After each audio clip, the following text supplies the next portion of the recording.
Good evening, Daf Samach Aleph and Mud Aleph. Just jumping back to the end of yesterday's Daf, before the Mishnah, I may have skipped a few lines and I just want to issue a correction.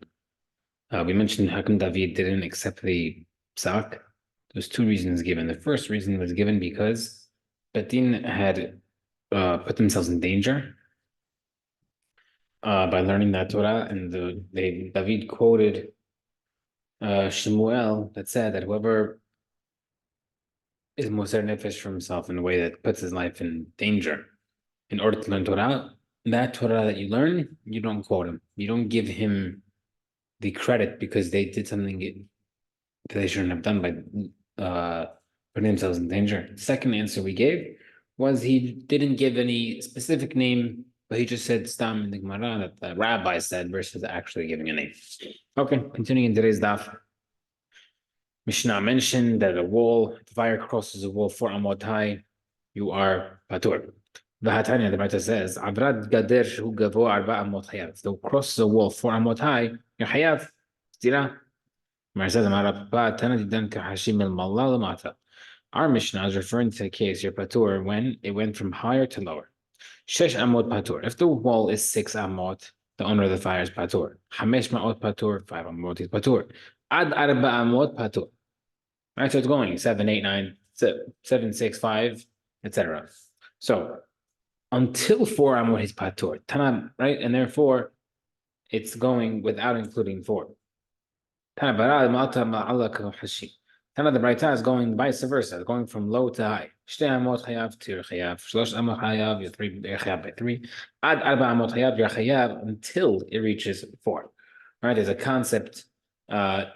Ad ve'ad bichlal or ad ve'lo ad bichlal. When it says until, does that include the last number or not include that last number? Seemingly over here as well, it's the same concept of ad ve'ad bichlal. Right? If you say I'm going until this, does that mean you're going with until that, or you're going with that until 5 o'clock? 5 o'clock exactly, or you mean before 5 o'clock? Morava.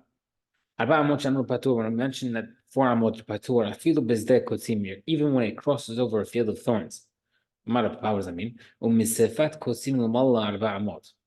But from the top of the thorn upward, there must be 4 amot distance, meaning the top of the wall must be 4 amot higher than the top of the thorns, right? So don't think, if I have a 4 amot wall, but the thorns are 7 feet above it. No, the 4 amot of a wall must be 4 amot above the edge of the thorns.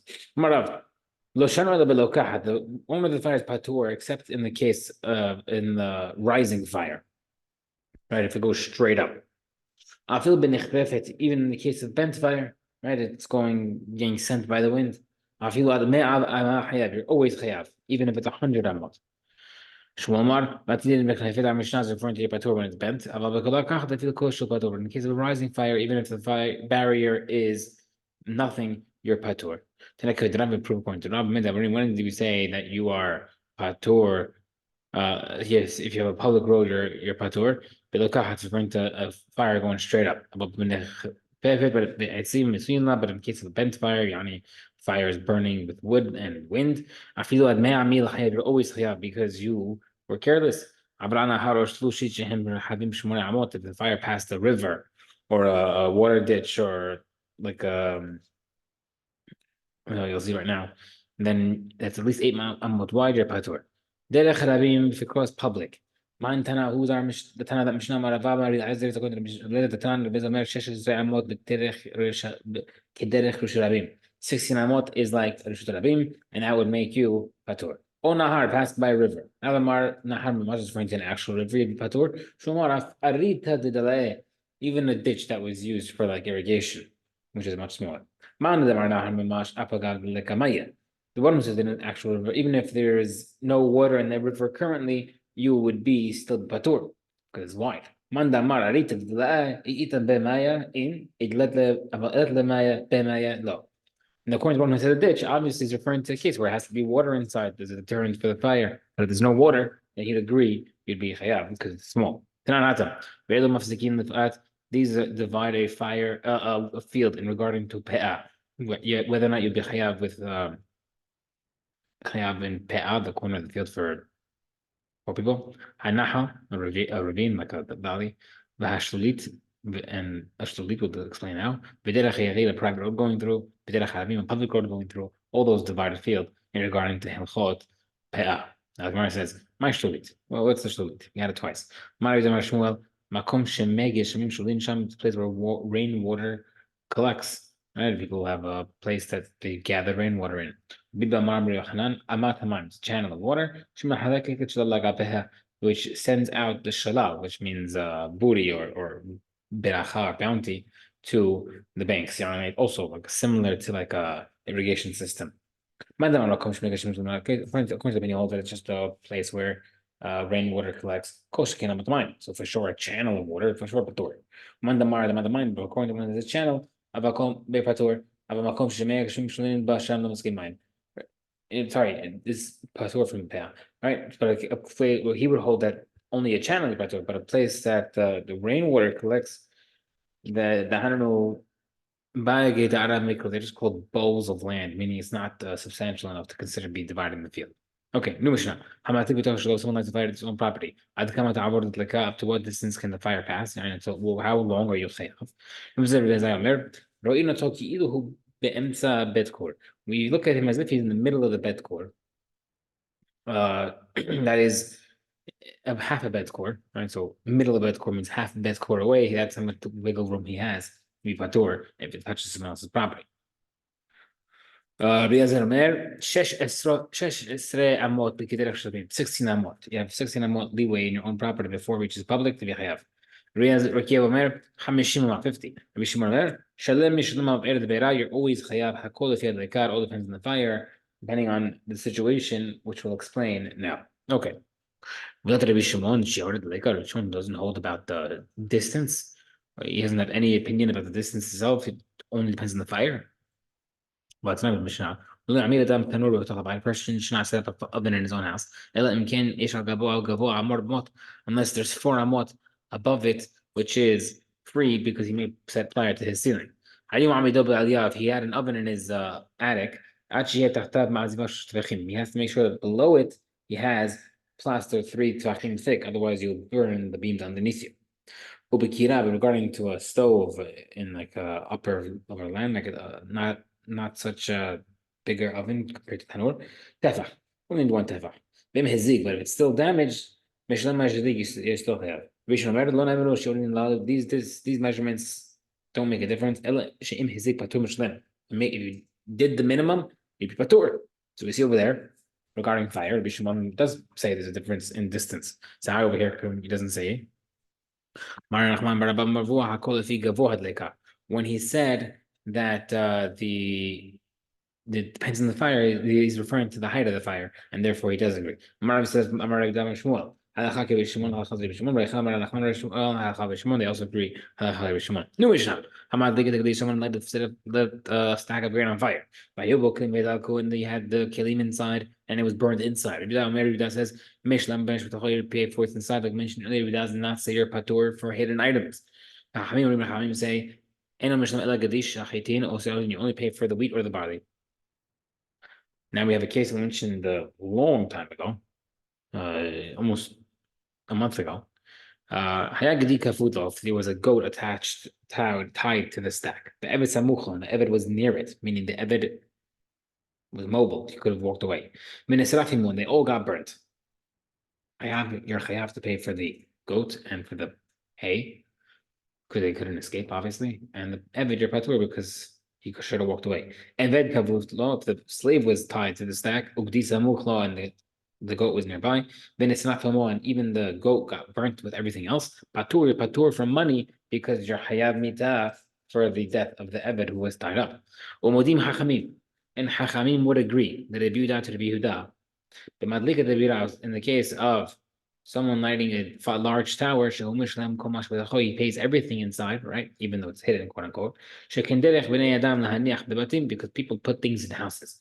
So, seemingly, when do we say hidden items are patur? Only when it's literally hidden. If you have a pile of hay and you put your life savings inside, you're patur, according to the other opinion. But Rabbi Yehuda will always chayav. But over here, they would agree to Rabbi Yehuda, you're chayav, even in a case in a tower, because people stuff from this inside. Okay. Regarding hidden objects, the machlokes when you lit something in your own property.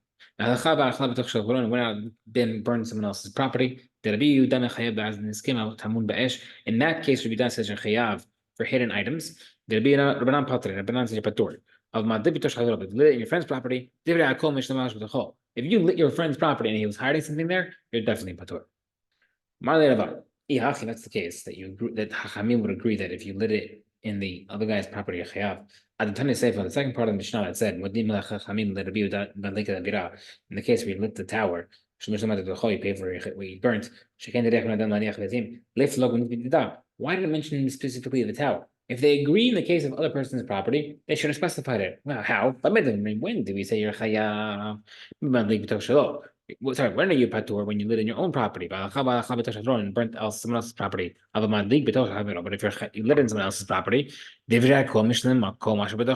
you be chayav. Why did the Mishnah make the second case of our Mishnah, the agreement between Chachamim and Rabbi Yehuda? Why did they make that over a tower? Oh, they agree by a tower. No, they agree in every single time where you burn someone else's property and it was hidden. That's what the Gemara should have said. The Gemara is asking. The Gemara says, Rabba says no. Betarti pliki. There's two different machlokets. Pliki de madli b'toch shelo, v'alcha b'alcha b'toch shechavero. The machloket where you lit it in your own property and it burned someone else's property. Did Rabbi Dan mechayev atamun ba'esh? Rabbi Dan says you're chayav for hidden items. Rabbanan saved lo mechayev and Rabbanan is patur. Upalik, a different machloket. Nami madli shel chavero. Even if you lit someone else's property, even if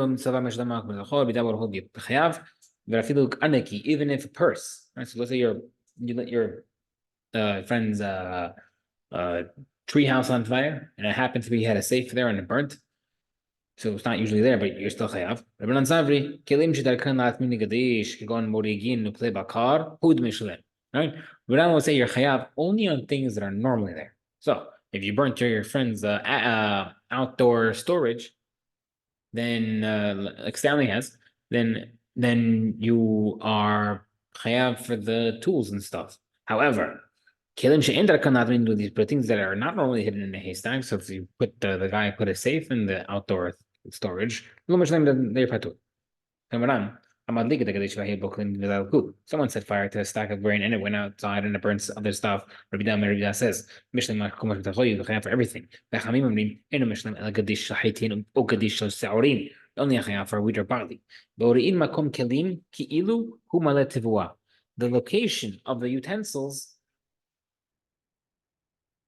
the location of the utensils, you're chayav only for not the utensils itself, but the place of the utensils. You're chayav for how much it would have cost if it was wheat.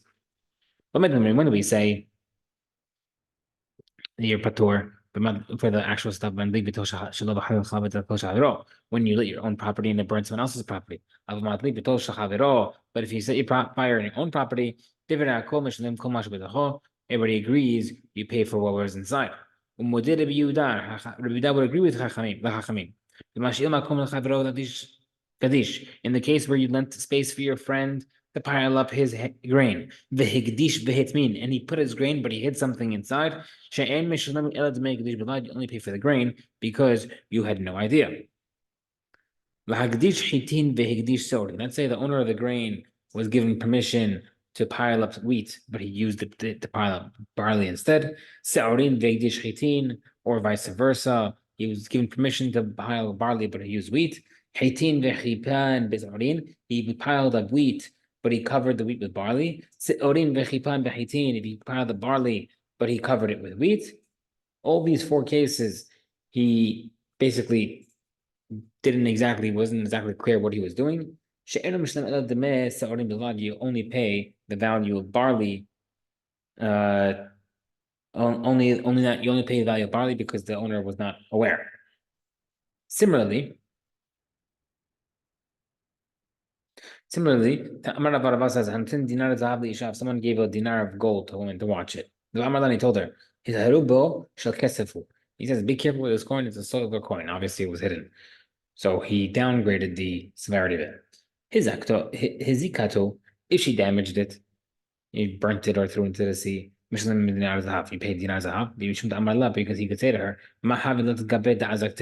what difference does it make of what coin it was that you damaged it? Right? What are you thinking?